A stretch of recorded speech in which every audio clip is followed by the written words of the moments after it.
Testing. Let me see if that's. There we go. Testing, testing. 1, 2, testing. Okay, this is James Ashby. The date is 4/1987. This is my oral interview for Dr. Monk's class, Sociology of Education.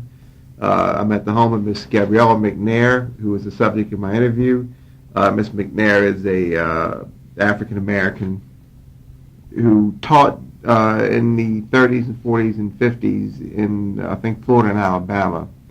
The interview will be basically confined to her teaching years, or her initial years in Alabama. I came at the home of Miss McNair in Northwest Baltimore on Springdale Avenue, and the interview is being conducted in her living room, which has just been redecorated. Okay, Miss McNair.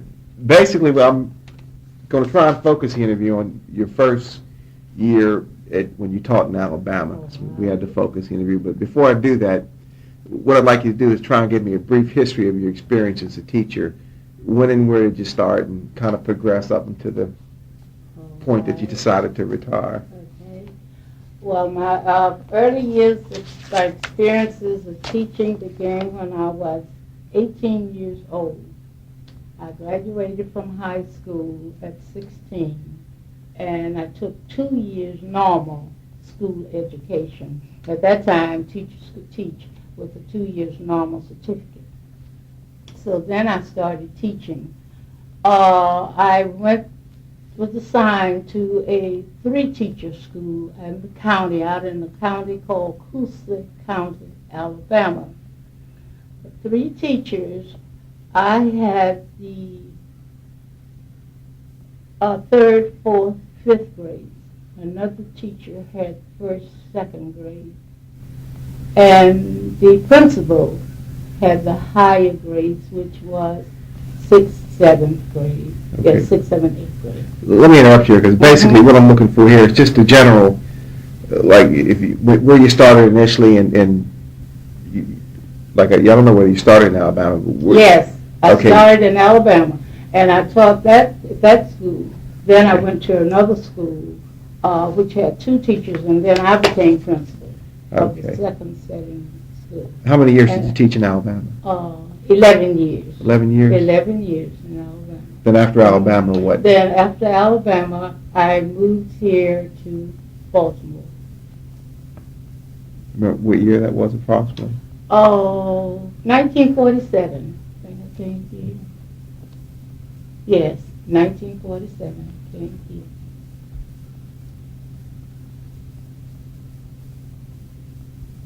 How long did you teach in Baltimore? About 26 years. 26 years? Mm-hmm. What type did you teach? Elementary ed? Right. Now, first I started teaching in what they call special education, shop and occupational boys. But before I could teach here in Baltimore, I had to go back to school and get my BS degree, and I went to Morgan. Okay. And got my BS degree. When I started teaching, I was teaching these, what you call, as I said, special education children, shop and occupational boys. We were housed in an elementary school, number 112, and I taught there several years.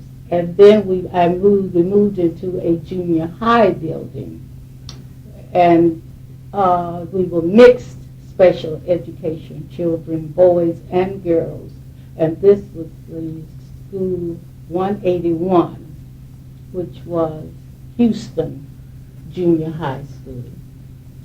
And I taught there about 17 years, I should say.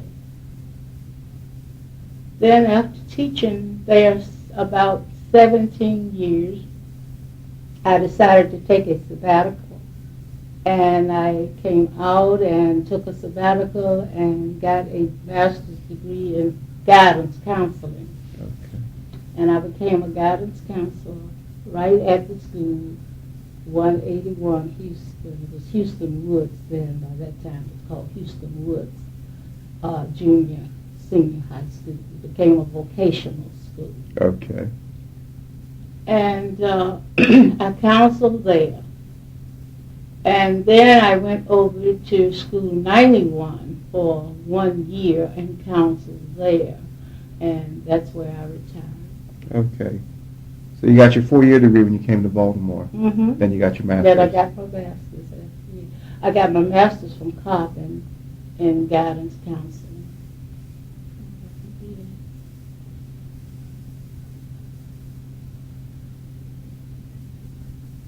BS was at Morgan? My BS was at Morgan. MS at Coffin. Mm-hmm. And the MS at Coppin. Okay. Do you still teach occasionally, or do you? Or? Oh, well, I'm not teaching this per se now, but I help at my daughter's school. Okay. I do sub there sometimes, help hold classes, and I work with the parent volunteer group there. And I'm a leader of workshops there. A parents workshop. So you're still active in the school system Yeah, now? Okay. right. Still active. I hold the office when the secretary is out.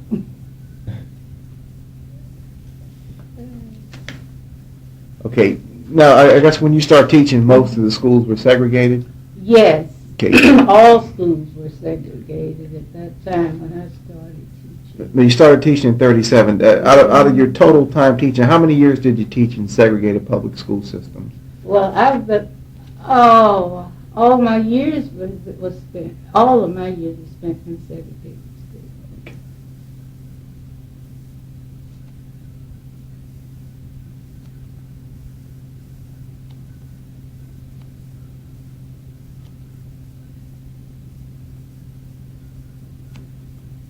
But when you were in Alabama, they were mandatorily. Mandatory, yes. Black schools, white schools. Black teachers taught black children, white teachers taught white children. You never taught them in Now, white mixed schools or predominantly I white? taught in a white school about 3 summers, during the summers, we were there. Here, I taught here in the summer for summer school. I had integrated classes. And that was a school over in East Baltimore, Special Education School 115.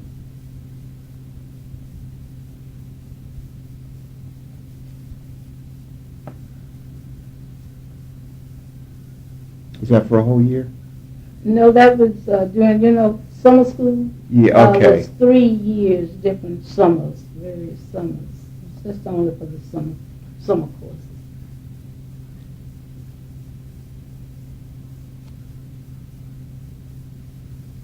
You started, when did you start teaching in Alabama public school system? Was that in 37?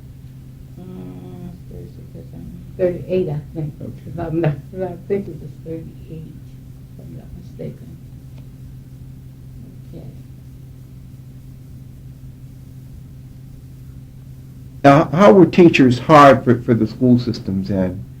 How were you recruited In Alabama? in Alabama? Oh, we had to write.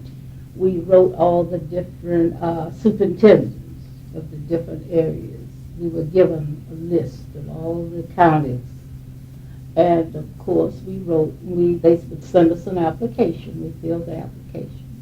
And if you were accepted by your application, they sent you a notice, a letter that you were hired. Now, were all the teachers, all the superintendents, were any of them black? All white. All white? At that time. I've never worked under a black superintendent. Okay, so you automatically knew when you were going to teach, it would be in a black school. Black school, right. Okay.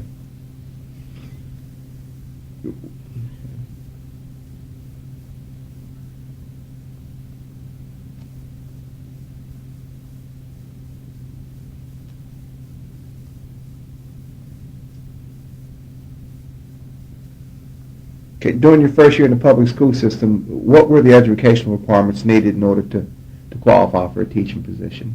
Do you remember? Yes, in Alabama, when we first started, you had to have a 2 years normal school certificate.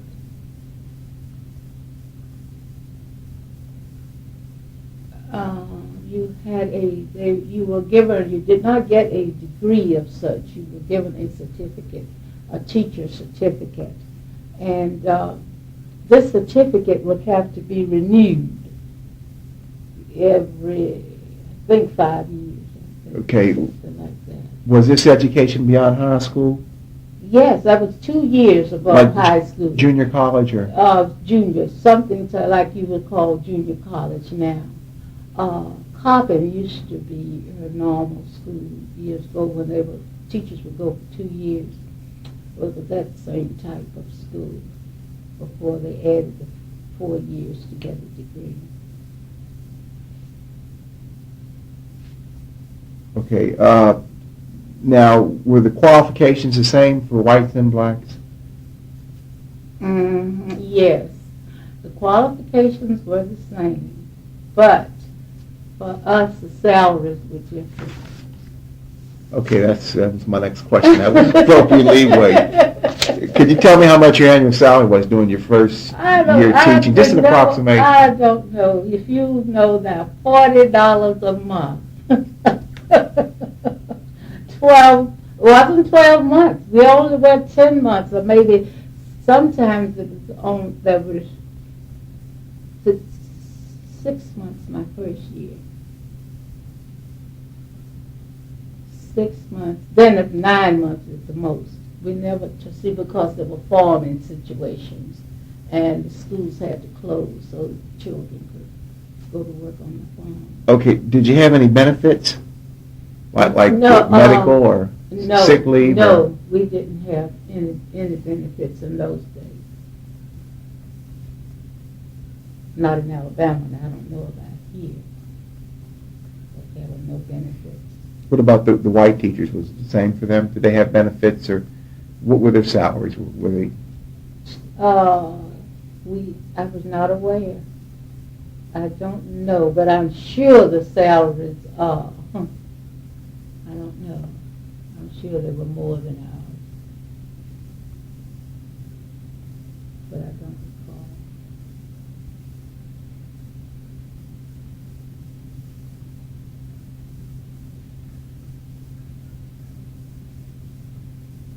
Was it a big disparity, or was it just something that was it enough to was a significant amount Of money? Yeah, money Between the black and between the the black and the white. Yes, it was very big because I remember, we were talking, we didn't have unions, groups to represent you at that time. But, well, you could say a couple of $100, maybe more. That's on an annual basis. Mm-hmm. Did y'all have teachers unions at that time? No. They weren't unionized, or No. were the white teachers unionized? No. Okay.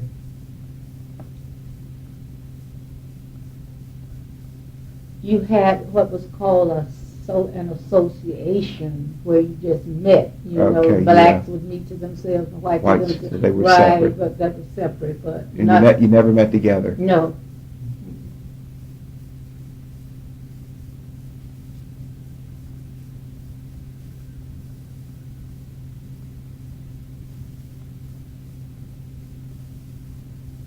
If you see me taking time, I'm trying to write some of these field notes. Mm-hmm.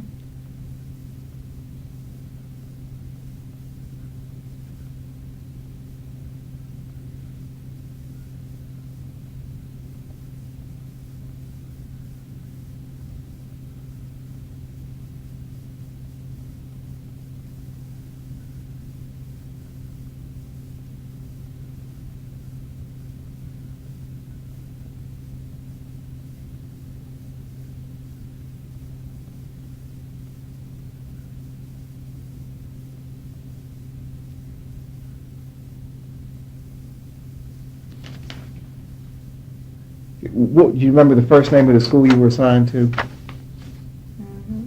What was the name? Kellyton, Kellylton. Kellly? Ton, Kellyton School. Where was that located in Alabama? In Kellyton, Alabama. Okay.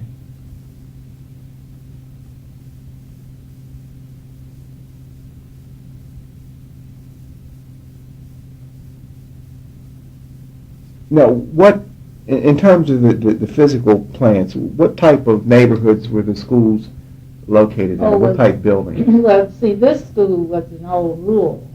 It was Okay. a rural, and the school was just 3 rooms. A 3-room school with a stove, a wood stove in the center. Of this pot-bellied stove. Yeah. Uh-huh. That's what I taught in. It was 3 rooms. And the houses weren't close together. They were far apart because they had farms and everybody's farm. But I didn't live too far from the school. We could walk walking distance. But I boarded with one of the trustees. You had people who called trustees. On the school board? Okay. Yeah, right. They were the people of the community who served as a trustee. So relatively small buildings then? Yes, this was. Yes, Okay. my school was very small, just 3 rooms. But now, this was an elementary school. Now, later on, the whites had what you call a consolidated big brick building, and they were bused. Okay. But none of the blacks at that time were going to those schools. Because the blacks, when they went up to about 7th, 8th grade, they didn't go any further. So there was a big difference in the physical plan of the white schools and the black schools. Oh, yes. I guess the white kids had the more traditional schools, the brick buildings Big with brick buildings. grades 1 through 6, and then, okay. Mm-hmm.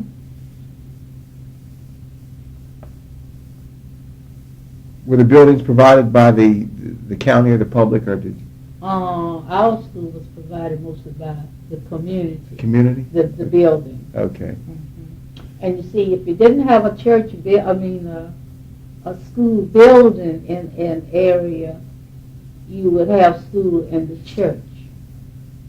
There were a lot of schools held in churches in those days. These classes and schools were held in the church.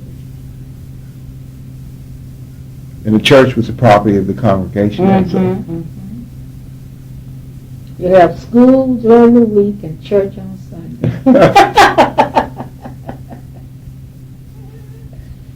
Now, my second school was like that. I taught in the church at the second school that I was assigned, where I was principal myself. What was the approximate size and student population in your first school? Do you remember? How many students did you have? No, I don't remember, but let me see. Roughly, that couldn't have been over 50 students.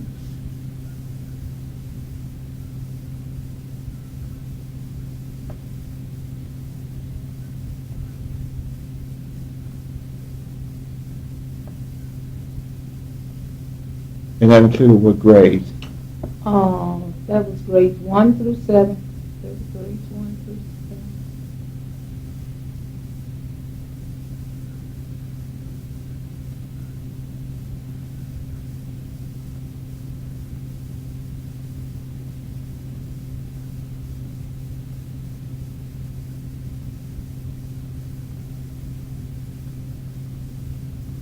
7. Were there any black high schools at that time? In Yes. the county that you had? Yes, there were some counties, but the children would have to be bused. Okay. Now, toward the end of the 11 years that I was there and teaching there, they started transporting the children by bus. Later, they got funds and all. They had a bus, and they would take these children to the high school in the city part of the county seat, as you would call it. Would it just have usually one high school? Mm-hmm. Yeah.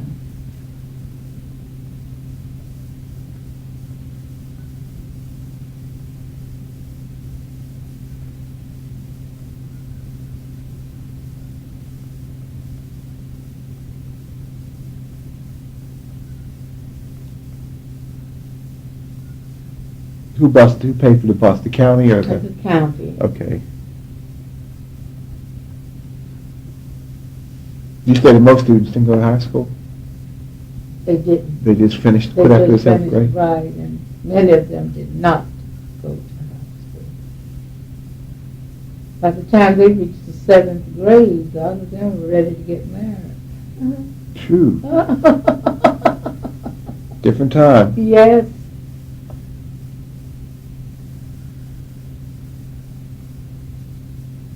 But do you know years ago that a person could complete the 7th grade and take an examination and teach?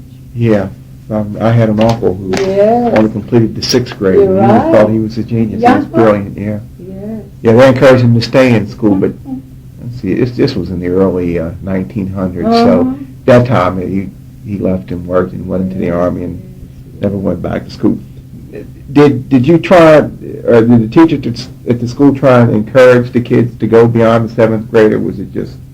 Yes, we tried to, but because of distance and transportation at that time, before they had the busing, there was no way for them to get, to these schools.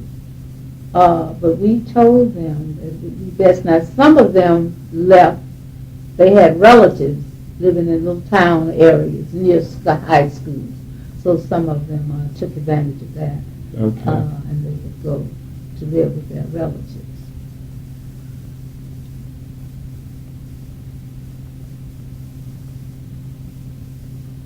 But you saw a big change after they started busing the children. They really enjoyed it. They would get on their bus and go to the other schools in the city area. What would the kids do after the 7th grade? You're 12, 13 years old. Work or? They worked informal, if they could go, if they just worked. That's all, because in that particular area, everybody just worked farm on the farm.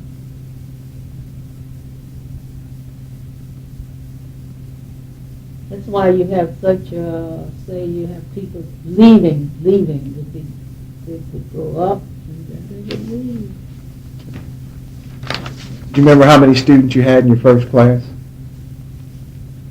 About 20. About 20? What ages did they range from? Let's see. I had good folks. 9, 10, 9 and 10, something like that, I think. So. I'm not too sure. How did you teach? Did you teach all 3 grades at once, or did you break them up into groups? They were broken into groups.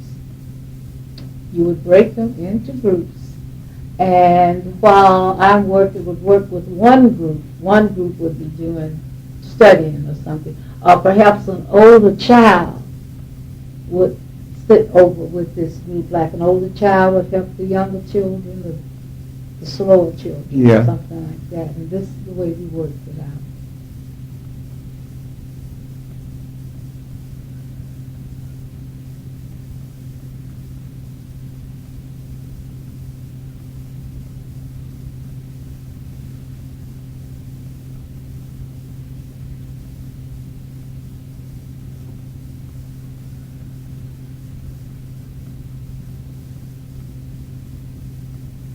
I think we already covered this, but you said that the school had, 7 grade levels? Up to 7th grade. And you only had 2 or 3 children, maybe in the 6th grade, 3 or 4 in the 7th, something like that. Okay. And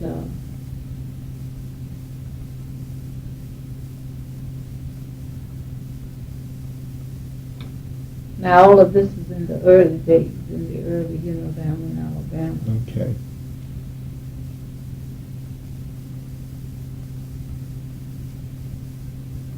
Did y'all have a graduation service or a graduation ceremony for the kids? Yes, we would have a ceremony for the kids, and the activity would be held in the church.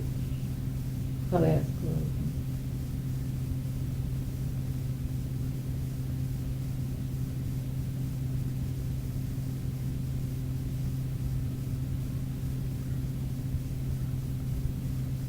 Will they get a certificate of? Mm-hmm. Certificate.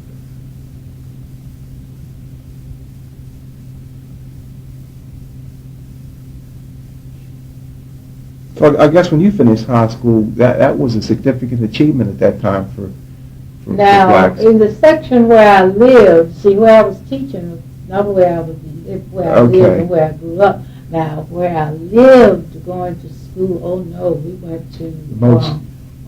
We had our elementary school went as far as the 8th grade. Okay. And then we went to high school in the 9 through 12. And then we went to college. Where I lived, those people just in Birmingham. But that wasn't, was that representative of most blacks when you were in high school? Striving for education. Yeah, did most blacks continue to? Yes. Okay. Yes, and that was our greatest aim. Now, see, after finishing 2 years normal in Birmingham, then I was sent to teach, into those places. They didn't let us teach right there in the city where I was born, not until you had gotten experience, Oh, okay. in these other places. But, so I married down that's where I was teaching, and I never went back. Never went back to Birmingham to teach. Mm-hmm. Okay. Right. But no, we had very good schools in Birmingham, but they were segregated. Okay. Black teachers, black students. Most of the teachers had college degrees. All of them. I had as far as those who had 2 years and had teaching certificates were still going during the summer to get the rest of it. Mm-hmm. So there was a big difference from the area in which you grew up as opposed to where I was teaching. Oh, okay. Right. And now this is my first experience of seeing the country was when I went to teach. Oh, okay. I guess that was kind of culture shock then. Yes. But I went with a friend of ours who was teaching there, and so she helped to get me assigned there, and I went along with her. So she was very nice about helping me, telling me what. Were you shocked by what you experienced or what you saw? Yes. Oh, yeah. Very much so. The houses were different. And yeah. Everything was just different. So I guess you were kind of isolated from that type. Yeah, but I had to get myself used to it and meet the people and the children. It was a whole different experience altogether. I'd never seen little barefooted children come to school in bare feet, That's what they did where I was teaching. Did they, well, I don't know, I guess you didn't serve lunches or anything. I guess the kids packed their lunches. No, they packed their little lunches. The mothers would pack their little lunches and they brought them to school there where I was teaching. Okay. Now, at my school where I grew up in Birmingham, they had school cafeteria. We had everything. Okay, see, when I kind of think about that time, I don't think of that area as having schools with cafeterias. Yes, yeah. Teachers with college educations. But Birmingham is altogether different. Okay, so that's not the picture I had. No, this is more so the picture I had of the South. I thought this was typical of the entire South. No. Oh, okay. No, but that was typical of the remote sections. That was about 95, 100 miles from where I lived. Oh, okay, that's a good distance. Yeah, this is educational for me then. I didn't know that they had schools. Oh, yes. We had wonderful schools. They were black, but they were great. But all our principals were men principals. Teachers were ladies. The principal, most of the principals. I've never worked under, never did know of a lady principal until I came. Yeah, I remember the principal of our school in Cumberland that was segregated. It was a man, Mr. Bracey, for years and years. But we were really, I thought we got good education. I really did. And when we went to high school, we were ready. We were really ready for the high school. And we were tested, just like the children are tested. Same standardized testing? Now, they were standardized. I don't even remember whether it was like the ones we have here, but they were standardized. Probably the same test as the white students took at that time. Same. Do you remember how many faculty members you had in the first school? How many teachers there were? In my elementary school, we had about 14 teachers.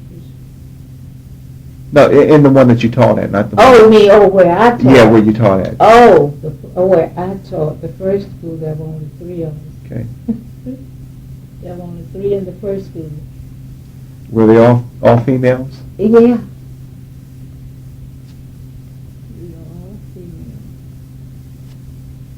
Did they have a principal or? Well, we had a lady there.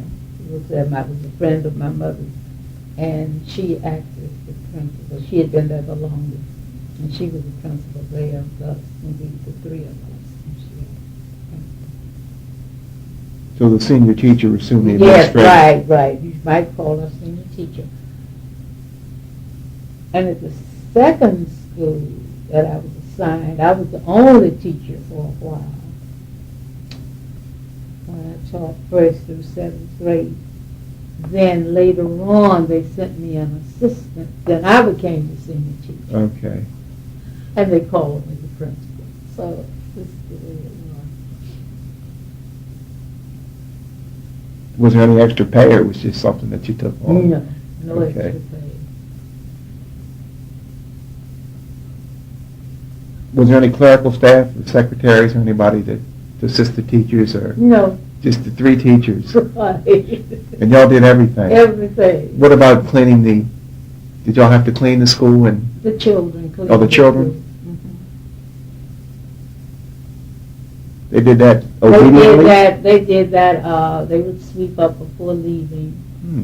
And to get it really thoroughly clean, the trustees, would do that on weekends. Okay.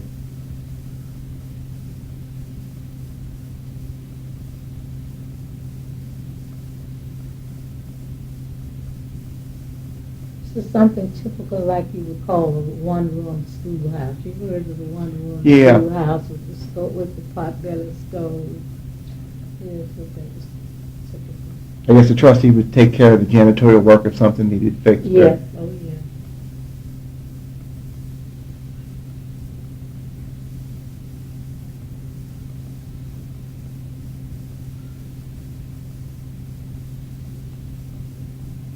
What was the social status of the teacher in the community?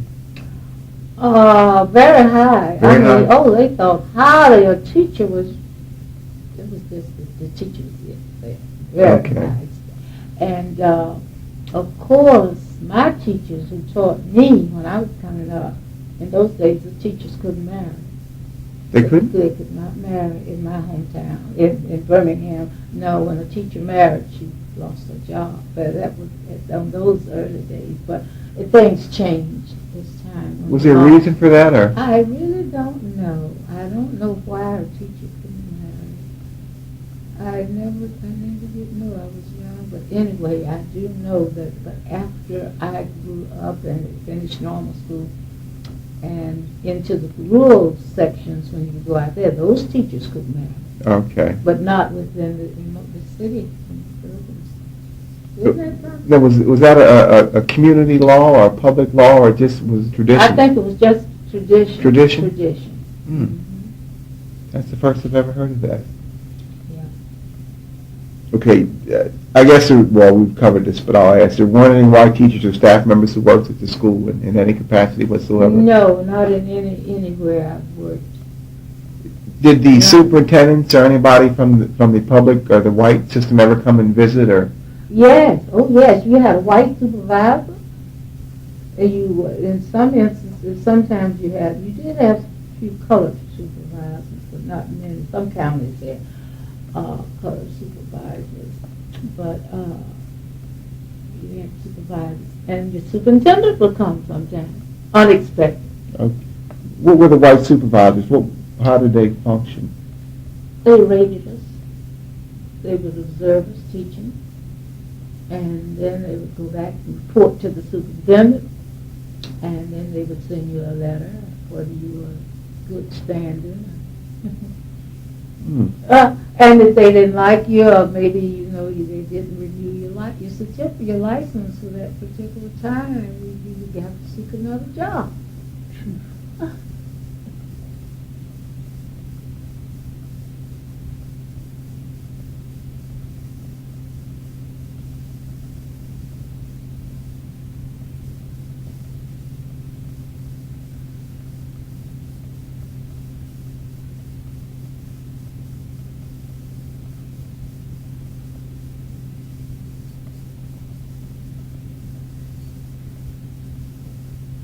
Other than that, they weren't using any white visitors or? No. Could you give me a general idea of what the curriculum was at the school in terms of where it was focused at? All right. It's this. Now, you're not talking about where you're talking about where I was teaching. I'm talking about where you here? were teaching at the first year in the country school here in Alabama. In Alabama. What was it? Okay, the main focus that we had was what we felt like was on the develop. Well, we always felt like developing the whole child was important, but you had a curriculum of your reading, your writing, and your arithmetic. Those are the three main things: your reading, writing, and arithmetic. And they felt as though if these three basic things were done and learned, a child could advance and develop the reading, writing, and arithmetic. And then we had some phases of science.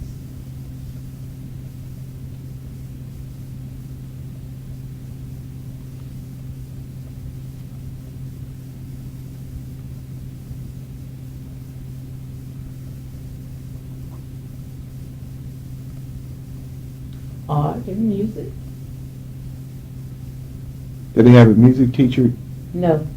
We taught You taught music taught too? the music, you would say do, re, mi, fa, sol, la, si, do, and I learned some songs, and then, and this is the way it was done, and perhaps you would be, one of the teachers perhaps did have a little music ability, and she could sing. This is just the way it was done. We would have singing. How did you get the materials? Did the county pay for the books, or did you have to? The children had to buy their books.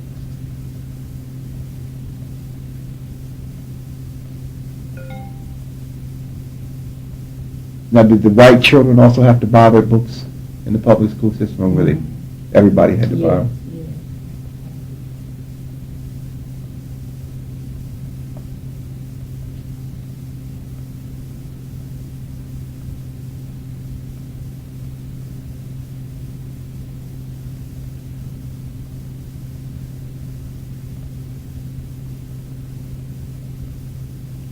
Who determined the curriculum?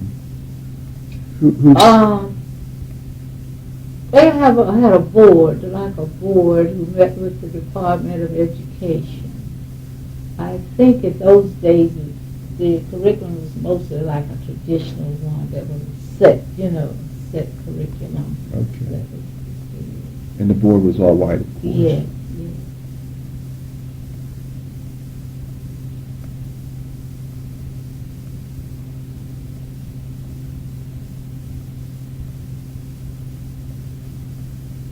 Did you teach history, or? Oh yes, we did teach. You always had to have United States history, American history. I forgot about that. We did have to have some history, and of course, a little later on. At first, we didn't stress too much Negro history, but in the later years. We started stressing some Negro history. Did the black teachers take that upon themselves? Yes. Okay. We just decided that it was best that they know something. But I don't know whether whites taught it or not. I really don't. When you taught it, would it be from a book or from word of mouth? Or? No, it would be from books that we would have books like Negro history up from slavery, books written by George Washington, Booker T. Washington, George Washington Carver, like W.B. Du Bois. Yes, Okay. these were the people that, and I even took my children on a bus trip to Tuskegee to visit to see Dr. Carver's laboratory. Ashby, how far were you from Tuskegee? About 70 miles. Okay, so it wasn't that far then. Mm-hmm. Okay, so you had access to it.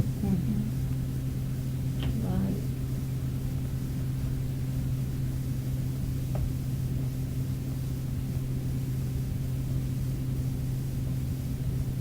Was there any objection from the school board about y'all teaching Negro history to? No complaints? No.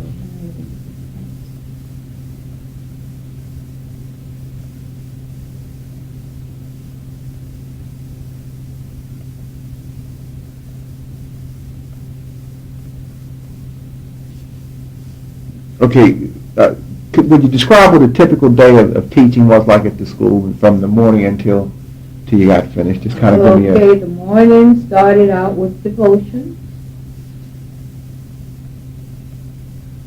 And for devotions, we had song, Bible scripture. Okay.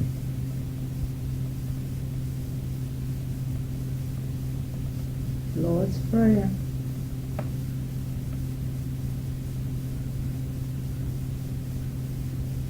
Okay. Then after devotions, then we would go into, I think we had reading first. I think it's what I've forgotten now, but I think we would have reading. And we taught reading and we start to get reading. And we also had math.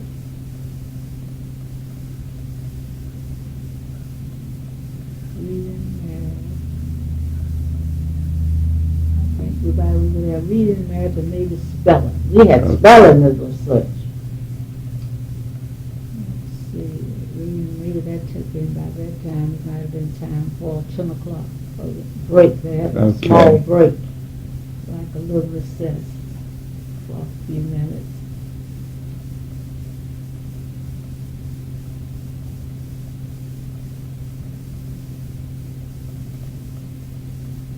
Okay, we had, let's see, anything else we got? Handwriting. Yeah, we did have some handwriting.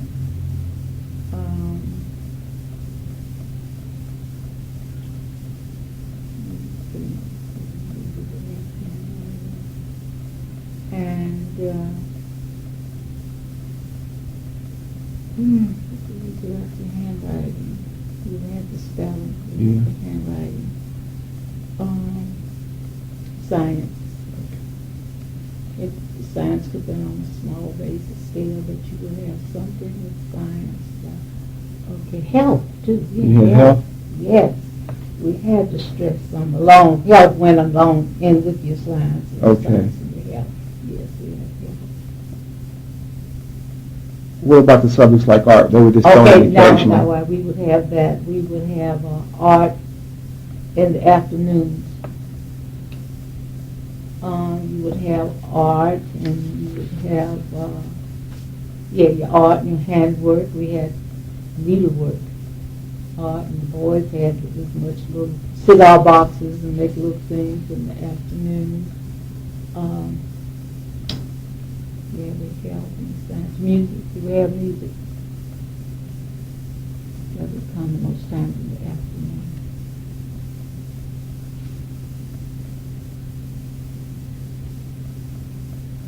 And your history.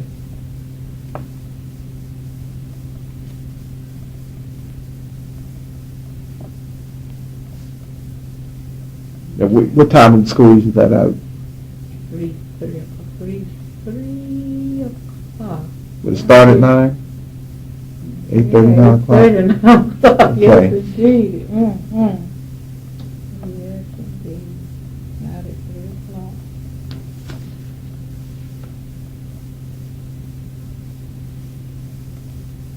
What time do you usually have to get to the school?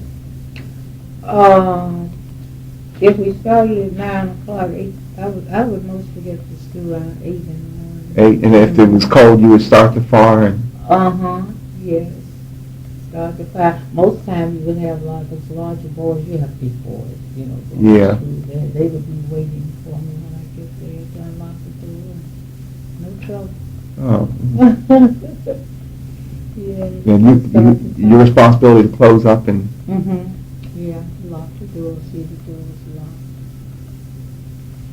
This isn't pertinent to Alabama. This is just a question in general. You were teaching. You were in Baltimore in '54. In '54, yes.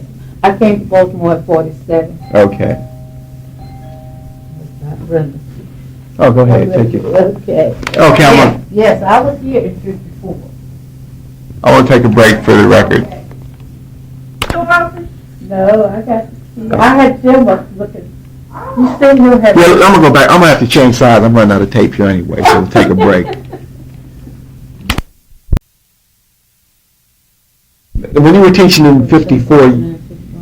I went to Morgan. I came in 47, and I went to Morgan. And yes, I was teaching in 54 because first I started substituting. Okay. And then after substituting, I had to take the National Teachers Exam here. Okay, in Baltimore. In Baltimore, right. Took the National Teachers Exam and had to pass that. And then I became assigned. I was like, in those days, you had the black and the white Department of Education. So you had two separate departments? Sure. Okay. You were teaching when the in 1954 when they announced the Brown versus the Board of Education decision. They're from Kansas. Yeah. What were your thoughts and feelings about that at the time, having come from Alabama, teaching in segregated schools, and then what did you think about that?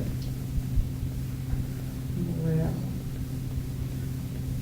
let me see. I tell you, I really had mixed emotions.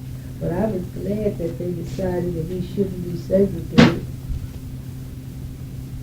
I really was, because in an instance I felt as though some things we perhaps got would be perhaps better. Because you get some of the things that the whites had.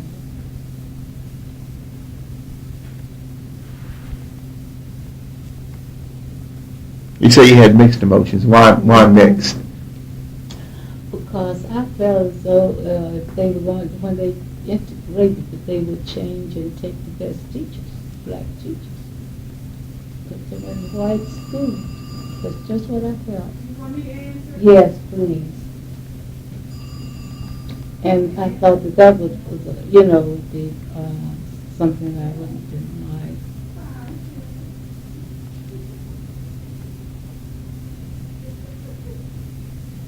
I know back in Cumberland, in my hometown, when that happened, they closed down the black schools. Did they? Yes. Yeah. And everybody went to the white. Yeah, see, my sister went to a segregated school, but I missed it by, well, they desegregated in Cumberland, I think, in 58, and I started in 59. So I missed the all-black school by 1 year. But my sister, she went for 3 years. I just, and I said, but see, and they started taking the best black teachers, put them in with the white schools where they were sending some of the black students to these schools.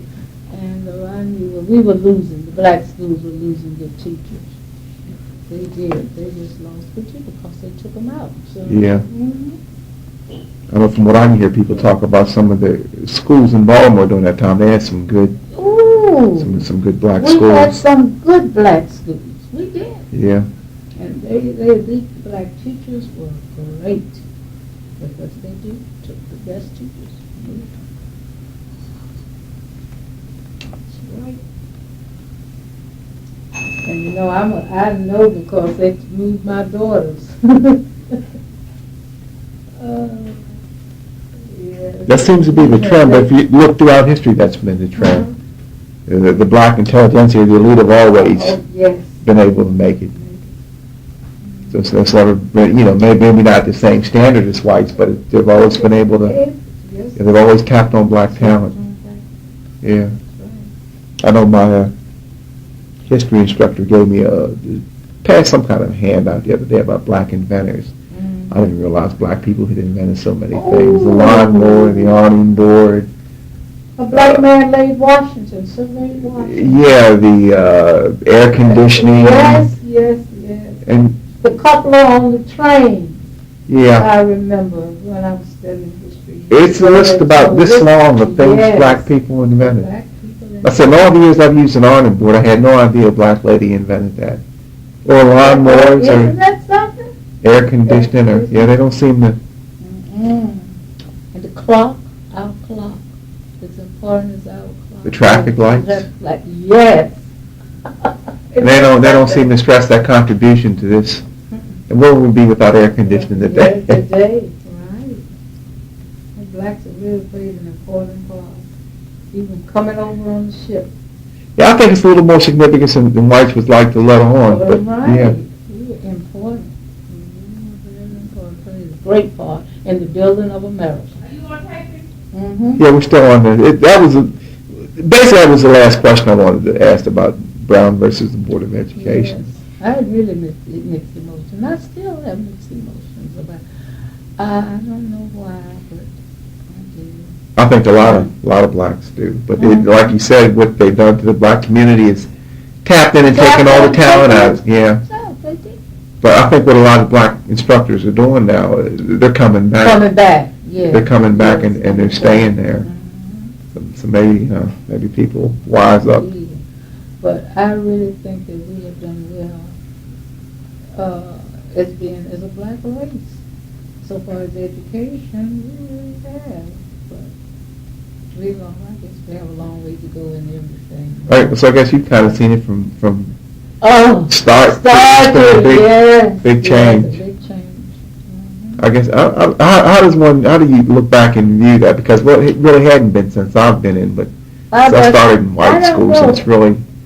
But to go from teaching in little 3-room schools in Alabama. Then come here to Yeah. Baltimore, and I forgot to mention that I did work 1 year at Lake Clifton before I even worked in the regional office. I forgot all about that. I've had lots of experiences here. Yeah, I worked as a personnel associate hiring teachers after I became a counselor. I forgot all that. And I've got a lot of experience in that office too. How do you view those early years in Alabama as the total picture? The total picture. I said that this was something good for me to give me experience and to help me. I was able to stand in any kind of situation. Yeah. Able to teach in any situation. That's right. Just from the experience that I've had there working in the system. So I guess it's natural that your daughters turned out to be teachers and educators, and didn't have much of a choice, did they? No. Because I taught them at home. Yeah. When they went to school, they were ready. Because I taught my children at home. They went to segregated schools all throughout. They went to segregated schools, but they were taught well. That's right. And when I think in the early days when they finished high school and ready to go to college, Towson was opening up at that particular time. Okay. But I said, no, we wouldn't go to Towson. Yeah. Not a good place. No. Let's go to Cotton. Yeah. More. Two good schools. That's right. Two good schools. Yes. So, and we made it, and they made it. And I'm proud of them. Okay, I really enjoyed this. I learned a lot from this. Some of the things were shocking. Well, okay, I hope I've been a help to you. Oh, you have. This is the way sociologists get a lot of they that. take a lot of that and write books and things. I had one teacher, a white teacher, was teaching us out to Loyola. She said blacks didn't have any history. We nearly took that woman out of the classroom. Oh, she would be shocked. Yeah, and so she said that she wanted to know something about the one-room school and the one-room school teaching and with the stove and all. I said, I'm right here, living witness, and I can tell you all about it. And I, right here. Right, sure did. And here in Baltimore, over there on Drew Hill Avenue, when I was studying there, I went into a school they had that years ago. It had been a white school. Big stove sitting in the center of the room. Yes, sir. Well, it's a long way. A lot of changes over the years. Oh, a lot of changes. Well, schools, education has had a lot of changes. Ever since the early days, traditionally, in colonial times, you were taught to read the Bible. Yeah. And that was the main thing. Read the Bible and understand it. And that was the basis of your education. Read and understand. Now, when you taught in Alabama, it was just understood that you had morning devotion, you'd say the prayer. There's no ifs, ands, or buts. No, we had it. Well, we had it in Baltimore. When I first came to Baltimore, we used to have devotion. Yeah. I read the scripture in first, second, and third grade. That's right. She sure did. In Baltimore, she read the scripture. Yeah.